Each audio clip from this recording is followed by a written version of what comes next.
What does it take to make workshops work? And how can we facilitate collaboration that sticks and leads to results? My name is Miriam Happness, and with the Workshops Work podcast, I'm on the mission to find the magic ingredients that make workshops work.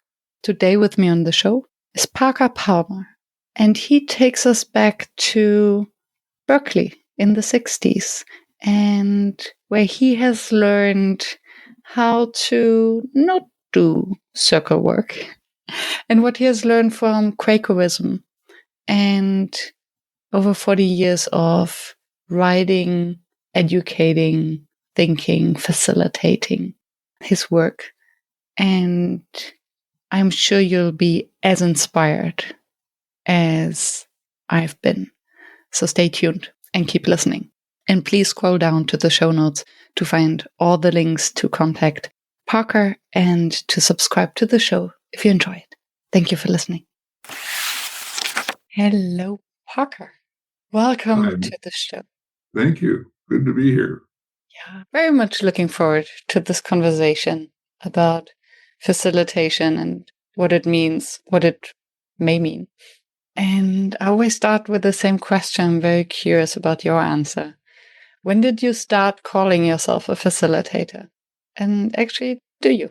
Yeah, well, first of all, thank you for having me on your podcast, Miriam. I much appreciate it. I'm very interested in the work you do with facilitators around the world. So I was the first person in my family to go to college, and so I didn't have any fancy title for myself for a very long time.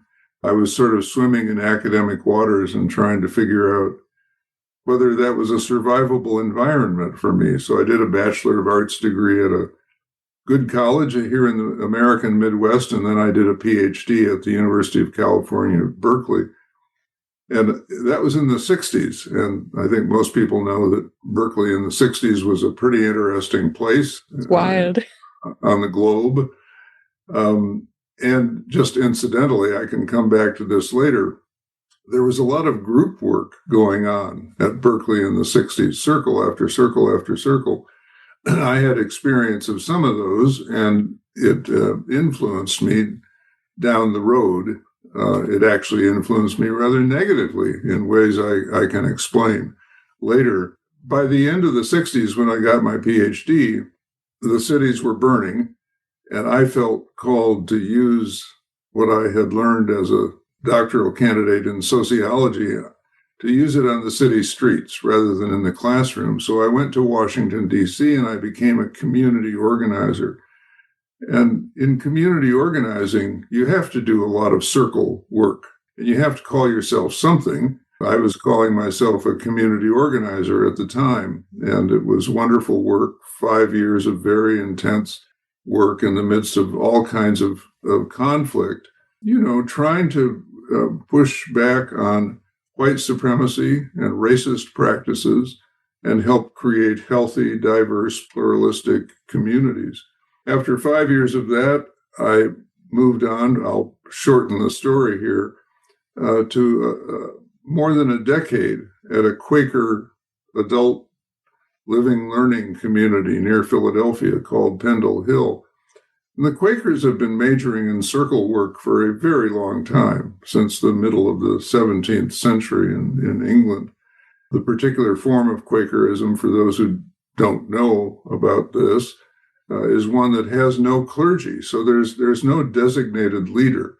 There's simply the Quaker meeting, the gathered community. And from the beginning, Quakers had to figure out, how do we do the stuff that gets done in a typical congregation without a minister? How do we do it in community? And so that automatically led to different forms of what we would call facilitation. So with that background, which is a little unconventional in terms of a path toward the work I ended up doing, I'll just say this. I think when I started claiming a title for myself, I think at first it was teacher.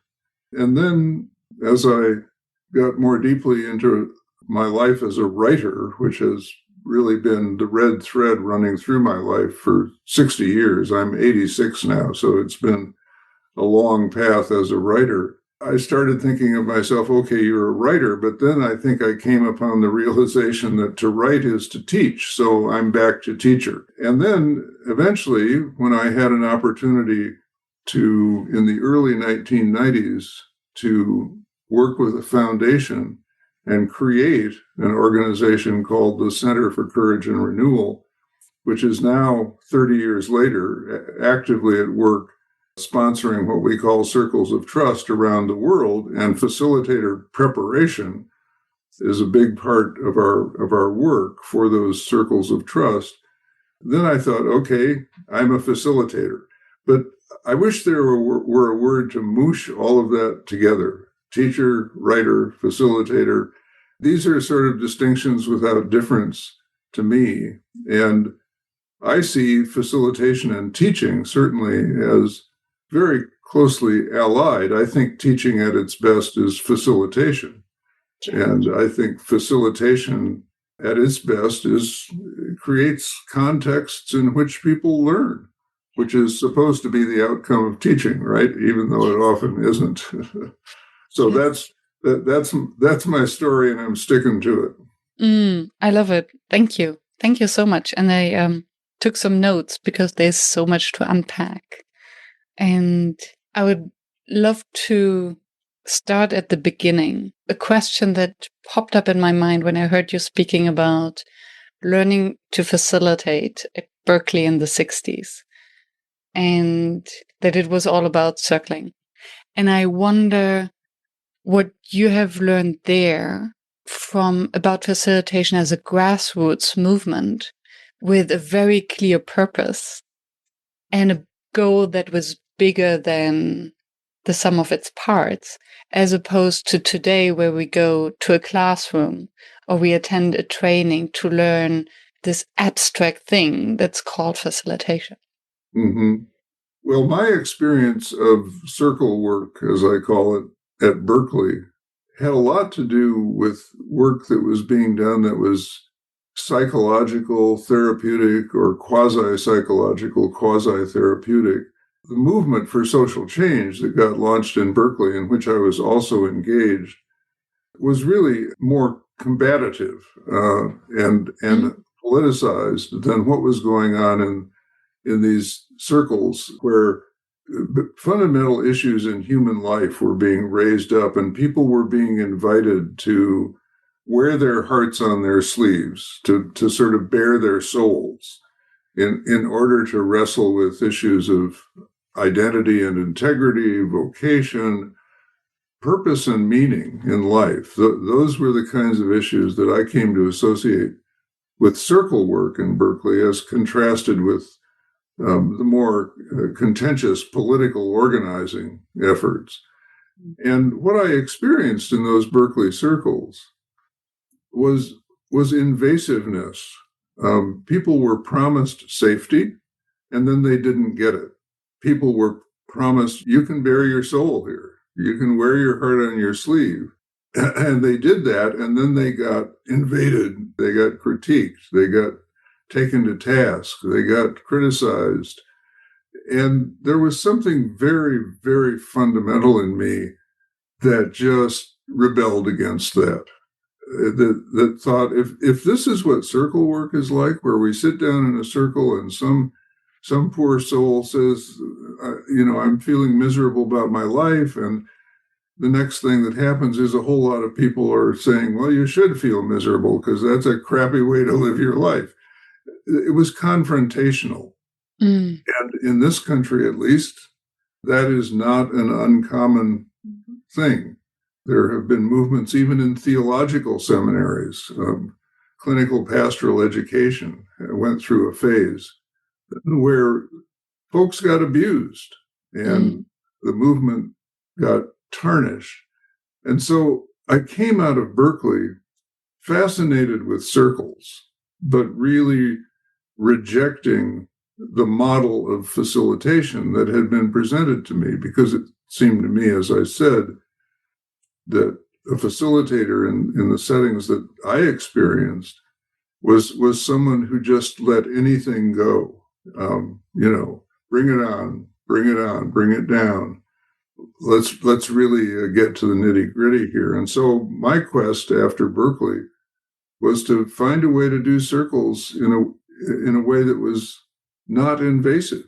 And I would be curious what you came up with, because what you describe as back then happening in the circles for me sounds like the opposite of facilitation.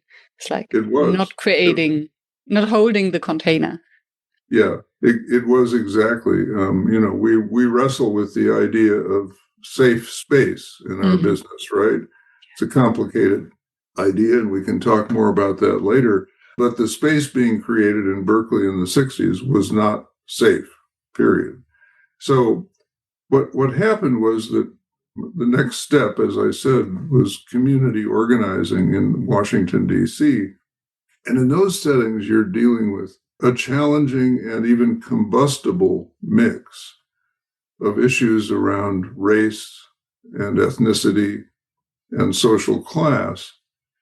And while there are models of community organizing that say you just have to dive in there and bust it all up, the Saul Alinsky model of confronting power in very direct and dramatic ways, there's another model that involves, we see it in Latin America, for example, bring the grandmothers together, as they did in Chile and Argentina, to stand in silent protest out on the streets holding placards with pictures of the disappeared loved ones in their lives.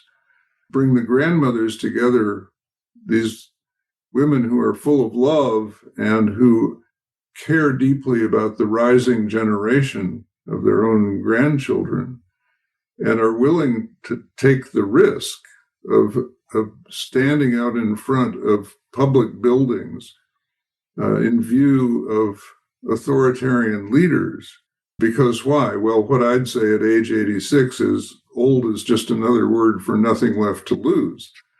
And, that's a different model of community organizing that is rooted more in love and in upbuilding the lives of people like the grandmothers who otherwise are lost in a kind of existential isolation and loneliness, mourning, grieving the loss of their children and their grandchildren. So what happened in community organizing moved me in the direction of a different model of facilitation. Where I learned the most about that, what that different model was meant to look like or could look like, was at Pendle Hill, the Quaker Adult Study Center, which drew on 250 years of Quaker practice around how to create a community that needs a facilitator, not a traditional top-down leader, needs a person who can create and hold safe space for people to show up as who they really are with what they really care about. And here's a phrase that has come to mean a great deal to me: can create and hold and protect a space in which people can show up as who they really are without fear of being invaded or evaded. In other words, we know what invasion feels like. I share a heartbreaking passage in my life with you, and you maybe critique it or you rush in with all kinds of fixes which make me feel unheard. We also know what evasion looks like. I share a heartbreaking passage with you, and you say, okay, whatever, and walk away, which happens a lot in our ordinary social discourse. So what I learned at Pendle Hill was a model where to the best of our ability, and nothing is ever perfect, right? This isn't about perfection. This is about trying to take a next step in the direction of possibility, where to the best of our ability, people can explore deeply meaningful issues and be held in such a way, and now I'm going to go beyond what I just said, be held in such a way that they're neither invaded nor evaded, and have a very rare opportunity to have a deepening conversation with themselves, not just with each other. Mm. My model of a circle of trust has always been like this. This is a circle, a community, in which the main action is not going to be around the perimeter, where we turn to each other and say, what about this? And what about that? And yeah, I like that. I don't like this. Instead, it's going to be a model of community where we each go to the center of ourselves and thus to the center of the circle as best we are able. And we meet in the center of the circle in a way that allows everybody to have a deepening conversation with what I call the inner teacher, which is a phrase borrowed from Quakerism, but it's not Quakerism alone. I mean, Socrates said the unexamined life is not worth living a long time before Quakers invented anything. Mm. And I think for Socrates, there was definitely an inner teacher that you need to talk with and examine your life. My own motto, now that I'm old enough to amend Socrates, is if you choose to live an unexamined life, please do not take a job that involves other people. You're going to do a lot of damage. Yeah. And I think, and that's what we're observing a lot at the moment, especially in managerial positions where I think it mostly even unaware. And maybe that's where the problem comes from. Because I think most of the evasion and invasion that you referred to comes with best intentions. Sometimes it does. Yeah, I think when friends are together and somebody shares a problem and a friend who genuinely means well says, well, listen, I had the same problem, or I had an uncle with the same problem. Here's what they did. And you should try that. Try this diet, read this book, go on this retreat. They mean well, but it doesn't really help. Yeah. In fact, I have empathy for that. I have a name for it also. I call it drive-by helping, which is, not unlike a drive-by shooting where you do the deed and then you just get out of the room as quickly as possible. It's a way of checking somebody off your list. Okay, I've given you my best advice about how to handle this problem after listening to you for 5 minutes. Either you will take it and you will get well, or you won't take it, in which case I have no more responsibility. Yeah. And it sounds almost as if this transition from the teaching mindset or fixing mindset to the facilitation mindset must come in, where the teacher thinks that we need to fill someone else's cup. Yes, exactly. It's the banking model of education or the top-down model of education. The problem here, and what that leads to is a definition of teaching as being done by the person who has all the knowledge, while the students are empty vessels. And the teacher's job in this model is to fill the students' empty vessels with the knowledge that the teacher has achieved or attained through hard work. That's also a model that is much at work in religion, mm-hmm. in congregational life, where the priest or the rabbi or the pastor or the imam has the knowledge and the people in the pews are empty vessels, and the expert's job is to fill them with knowledge. And of course, in my mind, that's an extraordinarily distorted model of what it means to teach. I wrote a book called The Courage to Teach, in which I basically argue for 250 pages that good teaching looks a lot like good facilitation. Because, to trot out an old saw, if you look at the word education and go to the etymological root of that word, it means to lead out the knowledge, educare, to lead out the knowledge that is inherent in the human experience. And so a good teacher has no business looking at students and saying, you folks are just empty vessels, I'm here to fill you up. A good teacher looks at students and says, I know you know a bunch of stuff because you're alive on the face of the earth. You have human minds and hearts and souls.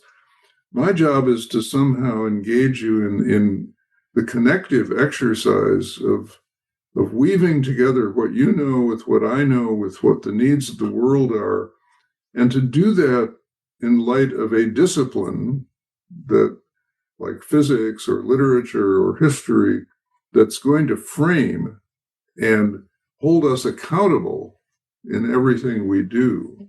So it's the teaching rightly understood and facilitation, I don't think they're that different from each other. I agree. And what I hear is it's courageous to educate in that way because the educator can no longer hide behind the knowledge as a kind of wall. This is correct, and I'm going to teach you. But by leading through questions and leading with the assumptions that the students already know a lot, we're letting go of the control and the process and the routine, and we're engaging basically in a dialogue with the students. Absolutely. Absolutely. And, to get really down and dirty about this, to cut to the nitty gritty, every teacher who has ever walked that path knows that there's a lot in students in most settings, certainly here in the US, that doesn't want to play that game. They're going to sit there with their arms folded and yeah, exactly, like squiddy eyes and skeptical looks on their faces, basically saying, wait a minute, I'm paying big tuition here for you to tell me the score so I can get a good grade and get a good degree and then get a good job and get out of here. So stop playing games with asking me and Susie and Johnny what we know. Just tell us what we need to know. And of course, there is a rational and well-grounded response to that, which is, if I did that, I would be doing you an incredible disservice because in the kind of job market that now exists, you are going to be asked to answer questions that aren't in the book. You are going to be asked to think on your feet. You are going to be asked to engage with others, and not just with others in the abstract, with a diverse community of others whom you need to learn to be part of in order to do the work of a modern society. So do you or do you not want to be prepared for that kind of job market, that kind of life? If you don't, well, good luck to you, but you're going to, your little boat's going to sink. If you want that kind of education, this is the place where you can get it. And incidentally, at least in American colleges and universities, that's a message that needs to be delivered not only to students, but to their parents, who are, in many cases, paying the bills, because it's not widely understood what a disservice the traditional model of education does to students. And I wonder whether it comes from a very binary thinking, going back to the courageous educator, where if there is no courage, it means there's right and wrong. And if we're living in this assumption that the teacher is there to teach me, this means there is this one thing to teach, and that is the truth. And on the other side, that's wrong. So there's right and wrong. Yes. Which then brings me back to the circle work you described, where you basically learn to sit with different perspectives that are all true at the same time, although they might oppose each other. So it's basically sitting in this non-binary world and in discomfort. Mm-hmm. Yeah, I think a way to put it, this is tricky ground we're on now, right? Because a big issue in our current world, certainly in U.S. politics, is the difference between fact and fiction. I'm glad that you... Yes, that's what I had in mind. Yes, go on. The difference between an actual verifiable piece of information and a conspiracy theory that somebody believes just because just someone because told you so. That's all. Yeah, that's all you can say about it, because the cult leader said so. So let me put it this way. I have a definition of truth, since you mentioned the $64,000 word, or whatever the value is these inflationary days.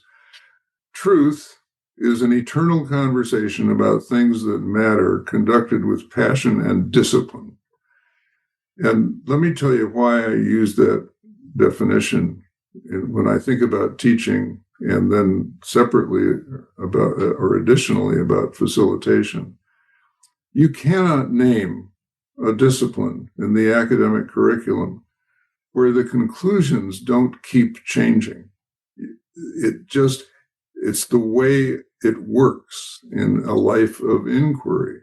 What physics students are taught today is very different from what they were taught 50 years ago. Same thing in literature, same thing in history. And the reason for this is that what we regard as truth are the conclusions of the moment that come from a community of inquiry that's gathered around a subject, like literature or like physics or like economics. And all kinds of things are going on in that community gathered around, which follows a discipline that is prescribed by the various guilds and academic subject matter experts. There's a discipline in science, for example, as we all know, rules of evidence, protocols of testing. And if you want to be in the truth, it's not enough to hold the conclusions of this moment. You have to know how to be in that community of inquiry. So it makes no sense if I'm teaching sociology to say, here's what sociologists in 2025 believe. Just write it down, memorize it, and you would be fine. Because in 2026, 27, 28, 29, they're going to think something different, because new voices keep coming in on that conversation. I mean, classic case in point, in every circle of inquiry these days, there are women's voices. There are the voices of people of color. There are LGBTQ voices, et cetera, which weren't there 50 years ago. And these perspectives yield different insights, all of them still held to the protocols of the discipline in question, the protocols of science, for example. But the conclusions keep changing. What we think of as the truth keeps changing. So that I like the definition, because it says that my job as a teacher, if I'm now in an academic setting, is to prepare students to participate in that very complex and conflicted conversation. I want to teach them, if I'm teaching sociology, I want to teach them how to do sociology, not how to memorize what sociologists currently believe. I want to teach them to get into that complex and conflicted field called the great conversation, and make a contribution to it and learn from it, but not to drown in it or run away from it, which so many people are doing. Yeah. Thank you for adding some nuance and some depth in that. What came up for me is some sort of a compassion for those who are then left with, because what I sense, and I find this shocking and scary, is a increased almost disrespect for science and scientists. And what you just described now makes me understand where it might come from, where if we cannot even, so in a world where there's so much uncertainty and so much change as a constant, it feels good to hold on to something that we consider a truth. So now if even our scientists tell us something new every day about the truth, this means we cannot even trust them. Right, exactly. Because the truth is supposed to be immutable, like carved in stone. And then, yeah. Yeah. And that's where conspiracy comes in. If we agree that the world is flat, that's a truth that will stay like that. Yeah. Bingo. I mean, let's take COVID-19 as a perfect example. We all know the conspiracy theories that have sprung up around COVID-19 and the very toxic politics that have sprung up around it. Well, what was COVID-19? It was what the scientists called a novel virus. It had never been seen before in human, at least expressed in human beings. And the best of scientists with the best of intentions and the best public health officials with the best of intentions were on the cutting edge of trying to figure out what this novel virus was, how it operated, how it might be stemmed or stopped, and were doing the very best they could. But the great American public, and I'm afraid much of the international public, isn't used to being in a novel situation where the answers aren't at the back of the book, because our educational system never prepared them to swim in those waters, right?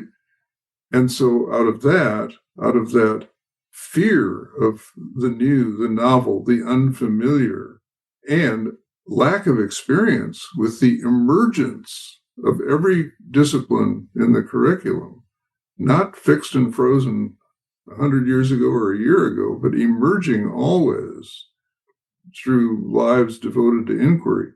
Out of fear of all that, we turn to conspiracy theories, toxic politics, and we elect, some of the worst people among us who represent our fears and know how to tweak them for the sake of gaining wealth and power. By basically masking or pretending as if all these uncertainties and insecurities didn't exist. Because what I'm just thinking is, you mentioned that with C-19, it was the first time that the world was exposed to something that hasn't been there before, and nobody had an answer. And at the same time, I have the impression that we're exposed to this novelty and complexity almost on a daily basis. Maybe not individuals, but even as leaders of companies, with the rate of change and technological advancement, they are in new situations almost on a daily basis. And then what I wonder is what's missing is to admit it. Right. Yes, exactly. And maybe we're just not used to someone admitting that they don't know to have an answer because it was so novel, although it's happened all the time. It does happen all the time. And it's so interesting, Miriam, that, a leader can lose his or her job by saying, I don't know. I don't know the answer to that.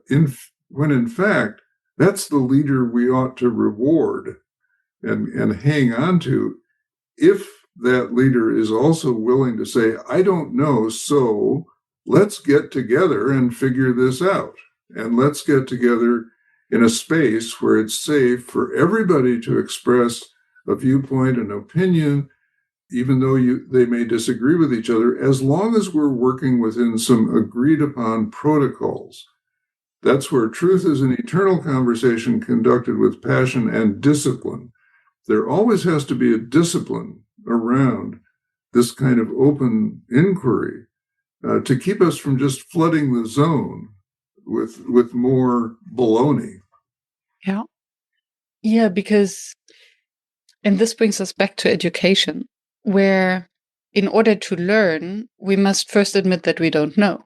So if there's nothing that we don't know, then there's no space for learning. So if the leader doesn't admit that they don't know, there's nothing that they can learn. So there's nothing new that they can explore. And then why would we need leaders in the first place? Right. Or why would we need people inquiring into anything, really? Yeah, I think you're exactly right. So saying I don't know is the doorway to getting educated. Saying I don't know is the doorway to learning. And yet, if you look at our school system, I don't know is the answer that gets an F, right? Mm. Yeah. In a classroom, teacher turns to Johnny, what's the answer to this question? I don't know. Mm. You get an F. go home and come back and do better next time. So we are formed in this mentality of you better know the answer or you're going to get penalized. And if you don't know the answer, fake it, right? And there's a lot of faking it going on. Yeah, and I'm just wishing for the test where instead of saying I don't know or asking for an answer, asking for the right questions to ask, because I have the impression that nowadays we have more answers than we can ever digest. What is missing are actually the right questions. Yeah, I agree. I totally agree. A good question can just open up the world all kinds of ways. You said something about your writing, and I love that and would love to dig a bit deeper. That you said to write is to teach, and to write is to facilitate. So I wonder what is, how do you do that? Yeah, as a writer, teacher, facilitator, how can the writing become the vehicle? Well, let me. It's a great question, and I'm going to try to answer it, even though that's a fool's errand, I think. So let me start by contrasting two kinds of writing. There is, on the one hand, the textbook, which purports to tell students exactly what they need to know, chapter by chapter by chapter, in order to get through introductory sociology or introductory whatever. That's a book that raises no questions, right? And that's a book that does not engage the imagination. That's a book that shuts down inquiry and really encourages this notion that you either have the right answer or the wrong answer, and you better get it right when called upon in class.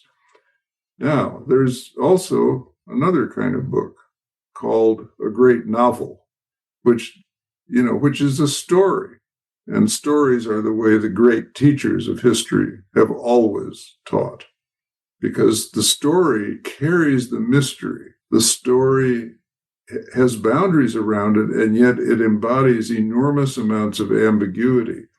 The story, a good story, a great story, allows the listener or the reader to enter into it and kind of wander around in an imaginal three-dimensional space and sort of ask, parts of this feel like my story. What am I learning about myself and my journey as I enter into this world that created by a literary work of art? Now, I think the reason I wanted to go to those bookended examples, which are so very different from each other, is that I think there's a possibility of writing I do, the kind of writing you do, that is somewhere in the middle, or a transcendent third, maybe, from both of those. Where, yes, there are things we want to say, there are truth claims we want to make, there are facts that we want to put a stake in, given the subject that we are trying to explore.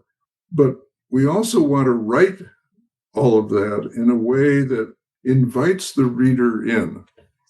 And sometimes that involves telling a story. I mean, in a lot of my books, I've talked about my own struggles with facilitation or with teaching or with life itself. I've told the story, for example, of several descents I've made over my 86 years into clinical depression and what it's like to dwell in that sort of darkness. And I don't try to resolve the story. I simply say, this is where I learned some stuff that I'm now going to try to name. But having told the story, I've given the reader a chance to think about ways in which the story might intersect with his or her own life.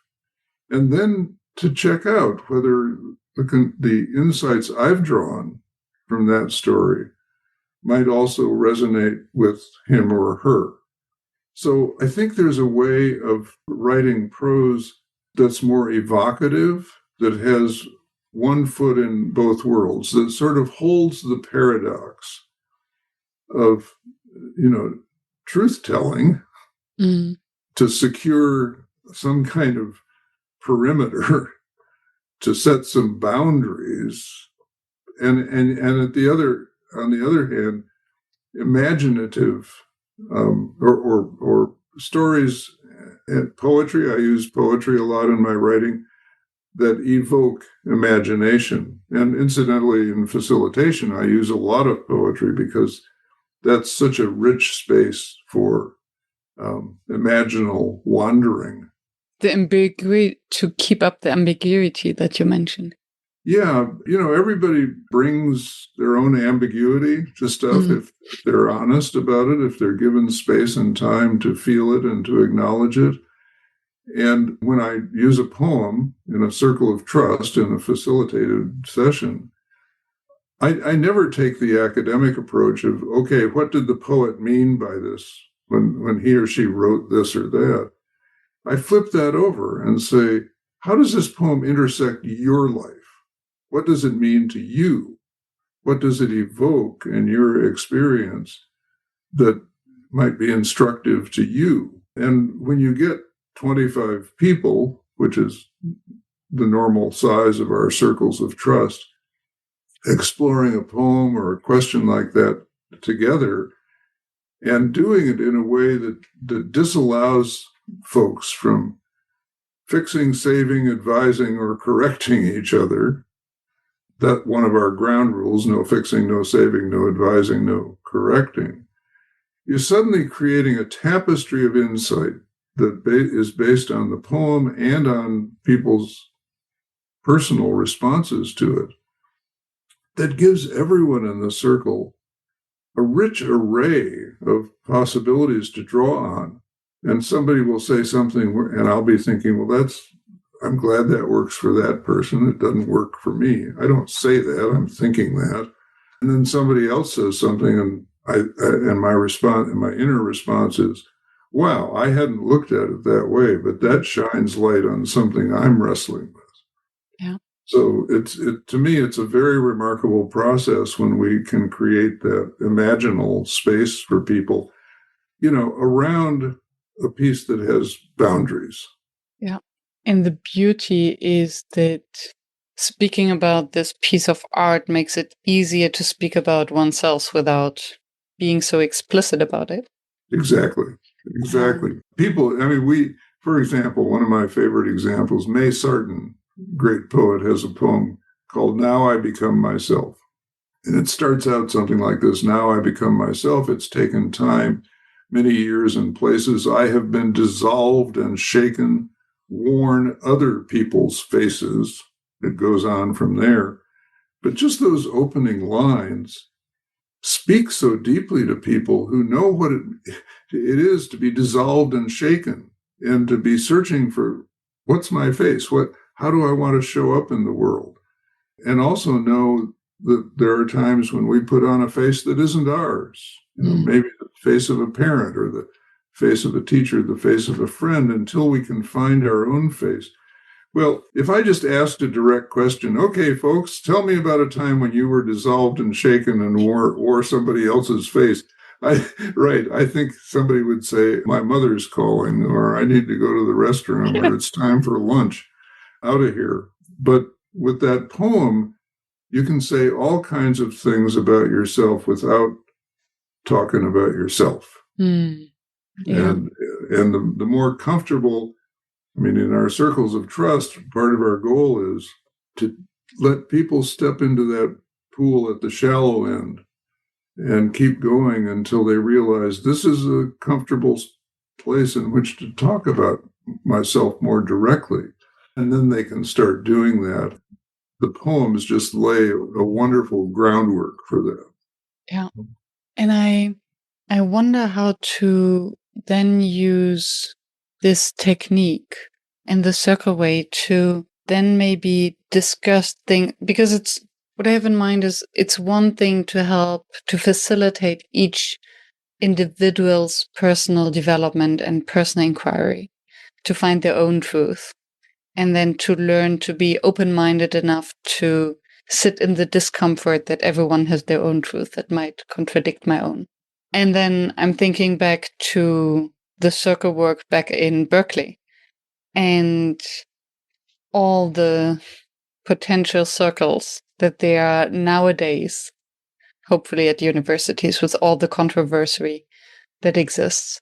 So how then to actually facilitate a mutual understanding about a topic that might need a shared understanding or shared outcome? Yeah, that might involve conflict on the way to a shared understanding or a shared outcome. Absolutely. Important question. And we do use our approach in settings of that sort, as well as personal growth settings. And I think one image I can offer is this. I think you have to go stepwise into the kind of conflicted situation that you're talking about, where the hope is what? Is it to reach consensus? I hope not, because in a lot of the situations I'm familiar with, we're really not there yet. Would it be instead to reach enough mutual understanding that we can say we have now created a container that's strong enough to hold an ongoing dialogue between the conflicting parties that might eventually take us somewhere? I think it's really important to focus not on reaching agreement, but on creating a container that will continue to hold us as we try to make progress in mutual understanding, which is really, really hard to reach in a lot of the issues that confront us now. So suppose session number 1, or 1, 2, 3 maybe, with these conflicting parties, were a circle in which you had a very strong ground rule that was enforced by the facilitator. The ground rule is we name the issue, and anybody can say anything they like about their personal stance on or response to that issue. The ground rule is that nobody may confront them about what they've said. The only legitimate way of speaking is to lay out what you think about this issue without in any way posing it as a rebuttal of somebody else. Suppose we just had 1, maybe 2 or 3 meetings where we listened to each other at that level, where the only thing we're allowed to do is listen and then go home and let it percolate. My experience is that some amazing things can happen when we are disallowed from immediately trying to rip each other's throats out about the words that are coming out of them.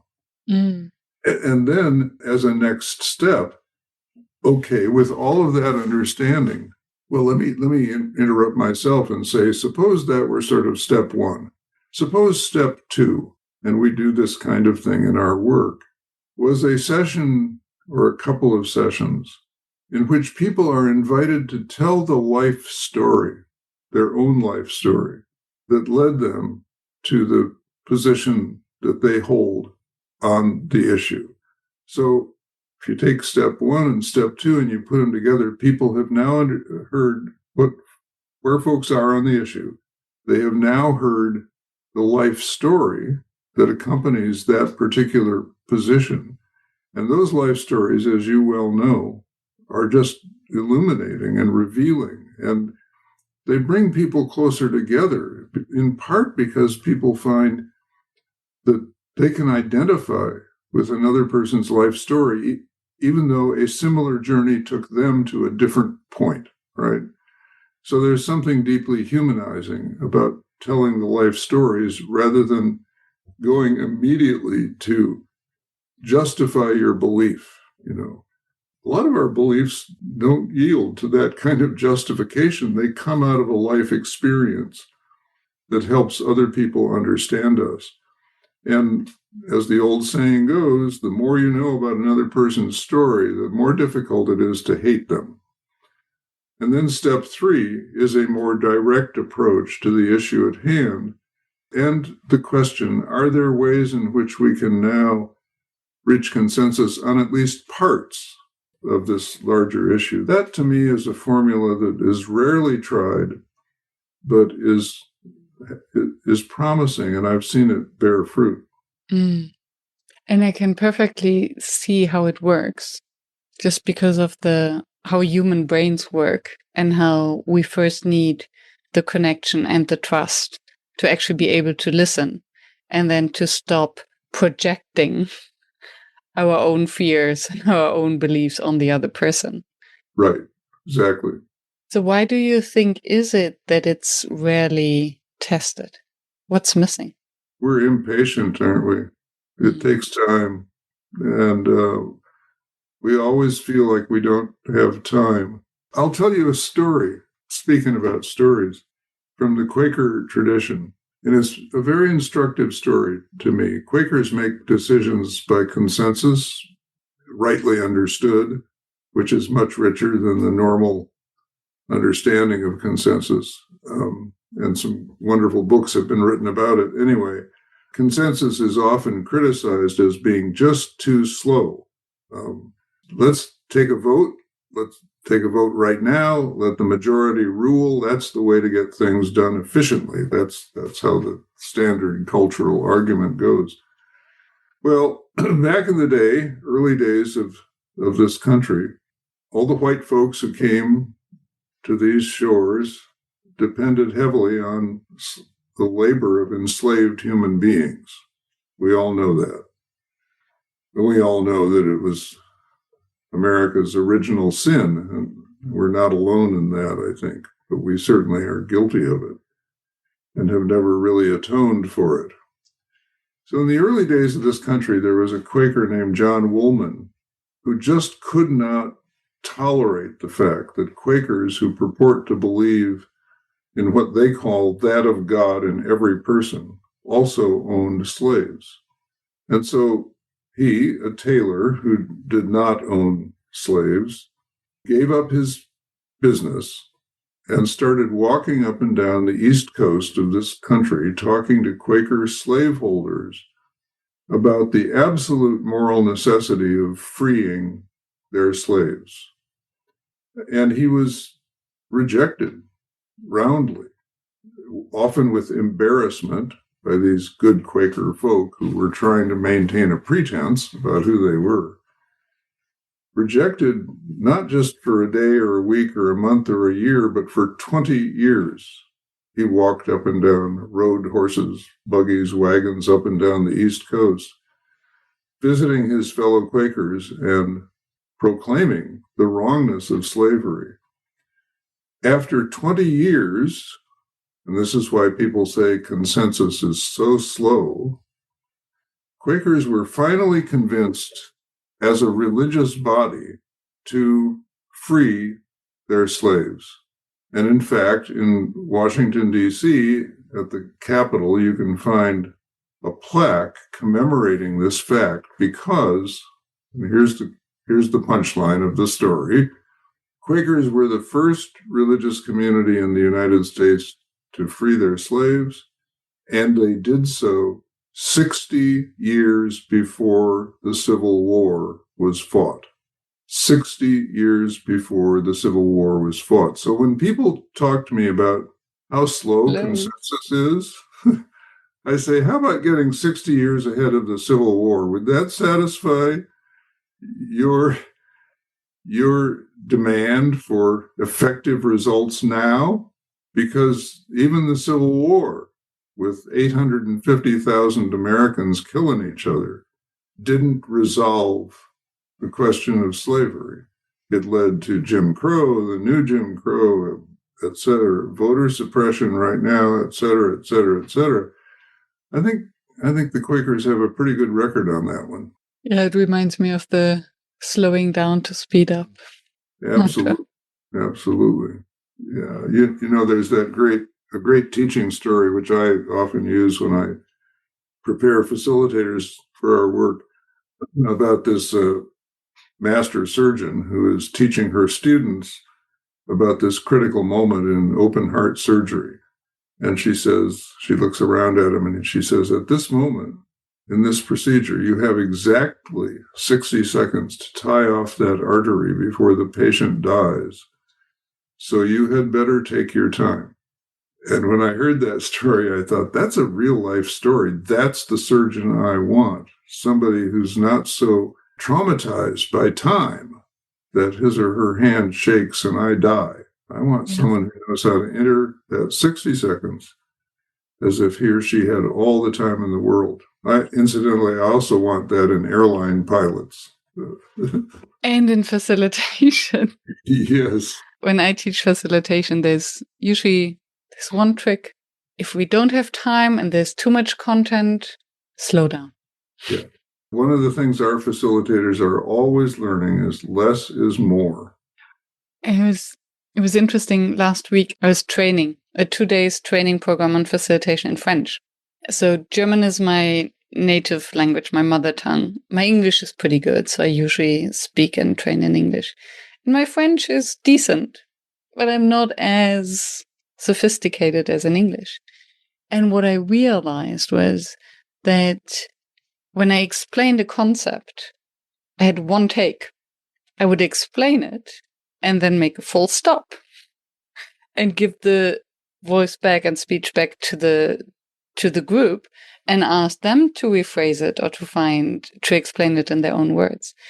And realized how effective that is because it forces me to slow down, to make a full stop, and then to revert ownership, basically, to the group. Yes, exactly. They own it now. Yeah. That's great. And it's something that I wouldn't have expected as a learning from. That sometimes the boundaries we have, not having enough words, not having enough comfort of rhetorics, could actually be in benefit of the group. Yeah, I think that's so true. It has to do with good teachers and good facilitators having that kind of vulnerability that invites the group in, just as we were talking about good writing, inviting the reader in, right? So you're not so smart, you're not so totally on top of everything that there's no room for anyone else to breathe. That vulnerability, which should come naturally to all of us if we're honest about all that we don't know alongside all that we know, that vulnerability invites other people in. And it's tricky with a facilitator because in addition to being vulnerable, you have to have the authority to hold the space, right? And that's an art that is, I think sometimes it's caught rather than taught. It's a hard one to teach. It has a lot to do with how you feel, how you're feeling about your own presence, your own capacity to hold both your authority and your vulnerability. Yeah. You can't be a good facilitator if people in the group look at you and say, oh, he or she is just holding themselves above everything here. They're not one of us. They're not in here learning with us. And so every opportunity, that you have in a legitimate, authentic way to say, this is a question I'm wrestling with, or to present what you want them to do in a way that acknowledges you're in progress on this yourself. That creates the kind of vulnerability that works and that does not give away your authority to hold the space. Yeah, that is so true and so tricky. I'm thinking of the distinction between an educator who you spoke about, the courageous teacher. So they can show vulnerability and still they have the authority because of the body of knowledge that they have. And that's why they're in front of the class. That's why they're in their position. As a facilitator, we have to hold that authority that does not come from a content perspective in most of the cases, but it comes from knowing about the process. It comes from maybe the inner work and being able to stand with our demons. Exactly. I totally agree. It's a beautiful way to put it. I was going to say, it comes from being at home in your own skin. Mm. And, being able to say to yourself, I am all of the above. I am my strengths as well as my weaknesses. I'm my darkness as well as my light. And then the authority is almost unspoken because the participants or the audience, air quotes, will sense it without it being articulated. Yeah, I think authority, I'm very interested in the word itself, Miriam. So I believe that authority comes when people perceive you as authorizing your own life. That you're not drawing on external authorization. Yes. You're not saying, hey, I get to facilitate you because I have a PhD. Yeah. And I've written 10 books. But instead, people perceive you as authoring your own life. You're not phoning it in. You're speaking your own words. I remember in my years of asking students to talk about their good teachers or facilitators to me, one young woman said, well, I can't, they're all so different from each other, the good ones, but I can tell you about the bad ones because they're all the same. I said, well, what do you mean? She said, with the bad ones, their words float somewhere in front of their faces, like the balloon speech in cartoons. And I've always adored that image, which came from this like 21-year-old young woman, like this in a balloon speech, this disconnect between the self and the words spoken. People pick that up. And you don't embody what you're saying. There's no congruence, integrity. Exactly. Yeah. The integrity between the words and the person. And in a different context, you spoke about guilds. I think it was in the context of those who hold, it was in the context of truth, speaking the truth and developing the truth and knowing that we'll never be there. And with this group of facilitators who have a big responsibility in this work, who can embody this authority, but there's no paper, there is no certification and qualification that would ensure that, oh yes, we arrived. Right. And there are a lot of bad facilitators around. Yes. Because they're lacking this innate authority. So who are the guilds in this profession? Who are the guilds? GUILDS, Yeah. right? Yeah, yes. Exactly. Well, it's a great question, and you're absolutely right that there's way too little along those lines. I can mainly speak to the work of the Center for Courage and Renewal.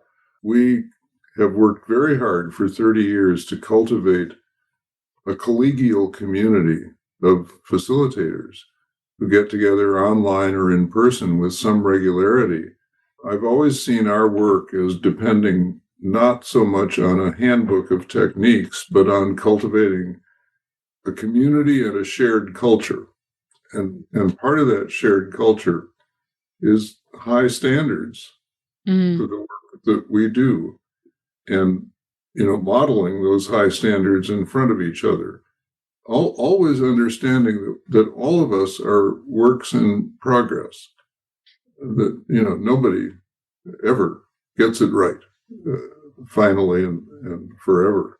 And certainly in the last 30 years, a lot of social change here in the United States has asked us to come back again and again and again and strengthen our game, as it were. And the community is absolutely key to that.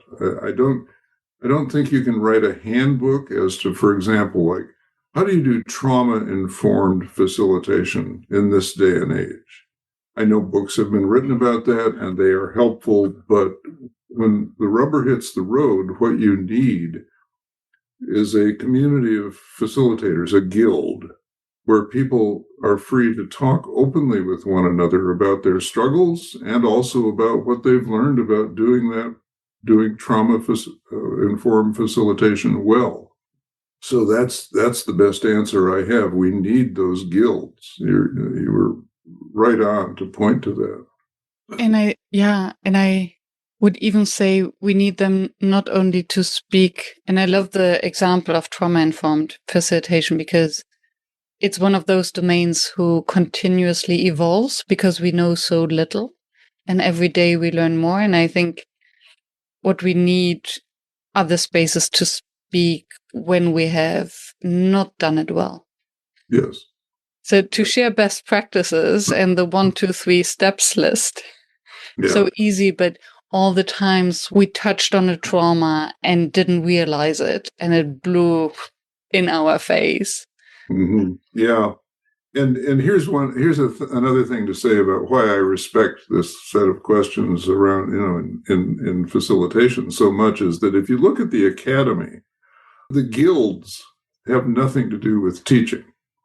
They have nothing to do with best practices in teaching. They are all about best practices in doing historical research or in the protocols of physics. I mean, it's all shop talk, right? It has not there. It's rare. It's almost non-existent, I think, for a college professor in this country, a university level professor, to have been taught how to teach or to be held to any sort of accountability around how well you're teaching. All the accountability is about the community of scholars to which you belong and whether your research and your writing is up to snuff. So I think we're ahead of that model, even for all flaws in facilitation. And I think that's because of where the fame comes from, and that's where the gatekeeping comes from, where the protection is of the fame, of the glory, is because of the academic rewards and not the craft of teaching. That's where the goodies are. Yeah. Very curious how this will change. But that's, just shows me the relevance, especially nowadays, of strong communities of practice. And reputation. Very important. What is it that you would advise your younger self, or that you wished you had known back in the 60s, maybe? I give my younger self a lot of slack. Good. Yeah. I just think, I was doing the best I could back then. I was, and, whatever I got wrong was in service of what I needed to learn. So I have no complaints about that. I had a really interesting experience. I have no advice for my younger self because he had to do what he had to do in order to learn what he needed to learn. And that includes, of course, a lot of screw-ups, as well as getting some things right. So forgiveness, I forgive myself. But I had an interesting experience a few years back.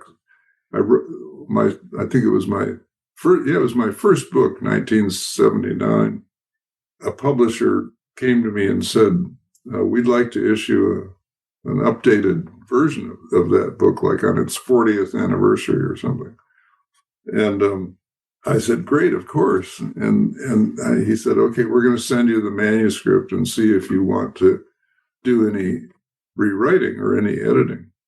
So I looked at the manuscript, and there were some places where I really felt cringy, like, really? Did I say that? Did I write?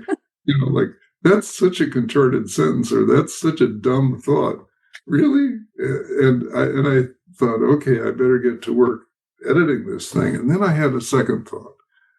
And I wrote an extended foreword, and I left the manuscript exactly as it was when I got it. And in the foreword, I said that I had wrestled with this question of embarrassing myself with, publishing 40 years later stuff that I no longer would say that way or even believed. But I said, I believe in free speech. And I believe that my 40-year-old self has as much right to free speech as my 80-year-old self, or whatever it was at the time. And so I'm going to leave it stand exactly as it was. And I feel really good about that. That's the life journey, and I'm comfortable showing up as that person because that's who I am. The word that comes to my mind as I listen to you is wise. For me, that's where wisdom lies. It's the life experience to see, okay, we have evolved, we have learned from our mistakes, and this makes us the person we are. I think so. And that's something, yeah. I don't know how else I would have learned if I hadn't made mistakes. I would have just kept patting myself on the back. Yeah. And there's so much to unpack in this little anecdote you just shared about the book.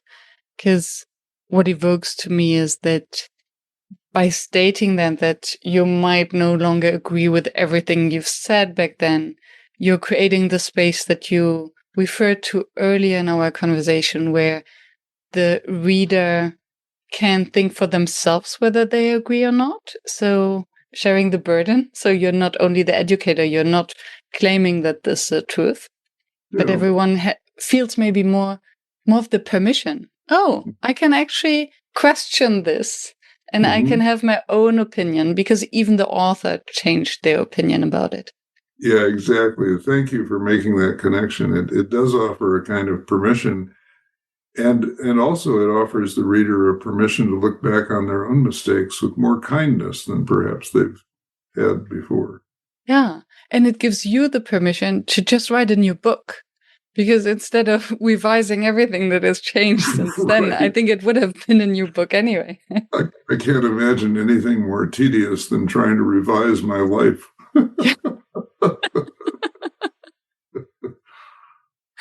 Yeah, who wants to do that? Is there any facilitation challenge that remains for you?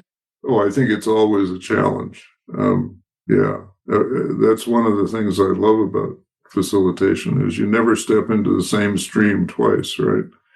One of the things we work with our facilitators is, watch out when you have a highly successful retreat and you've used this set of poems or what we call third things to evoke conversation, and you've done this and you've done that, and people just loved it, and they visibly grew. They all got in touch with their inner teacher in a new way. You're now at a point of danger, because when you meet your next group, you are going to be under the illusion that all of that is going to work just as perfectly with them. And believe me, it won't. So read the room. The room keeps changing, and you keep changing. And, don't go in there with the hubris that says, I've got this thing locked and tied. Keep that beginner's mind that says, here I am in a whole new situation, and we're just going to work together, stay alert, and see what we can grow communally that will serve all of us. Yeah, beautiful. Be aware of the hubris. We spoke for almost 1.5 hours. It's been a delight. Thank you so much for all your wonderful questions. Thank you. Is there anything that you wanted to share that we didn't touch upon yet? No, I think we've covered a lot of ground, and I'm very grateful for it. I'm always in mind at the end of one of these of what my grandfather used to say when I would visit him on the farm, as it were, in Iowa, and it'd be time for me to go home. He would bid me farewell by saying, "Just write if you get work," which was an old Depression era saying in this country. People moving off with no job and no place to go. I think he was worried that I didn't have a real job, because what I do is to his eyes, is so unlike farming. Actually, what I do is a lot like farming to me, but that's a topic for a different conversation. Yes. So I'll just say, write if you get work, to all the good people in your audience. I love that. Thank you. It is indeed a lot like farming. And I think that's something that many facilitators can relate to, that our parents and family don't really understand what we are doing. Right. My mom would also always, every time that I had a new client, she would say, maybe they're going to offer you a job. Yeah, right. Right. Yeah, my mom was a lot like that too. Yeah. Oh, I could tell stories. I bet we both could. Yeah. Oh, thank you so much for sharing your wisdom, Parker. It was Thank you, Miriam. really Thanks so meaningful much. to me. It's been a delight and an honor to be with you, and I wish you all the best with your important work. Take good care. Thank you. Thank you for staying tuned and for listening until the very end. I hope that you found the inspiration and the wisdom that you are looking for. And I hope that you will subscribe to the show so that you never miss any of the interviews with another inspiring facilitator from across the world. I'm devoted to continue this podcast and to deliver weekly an episode that maintains the quality that you expect and you deserve. And if you would like to help me to maintain this quality and to keep the podcast free, please help us. Visit workshops.work/support to make a small donation to keep the podcast free. Thank you so much. I hope to be in your ears next week.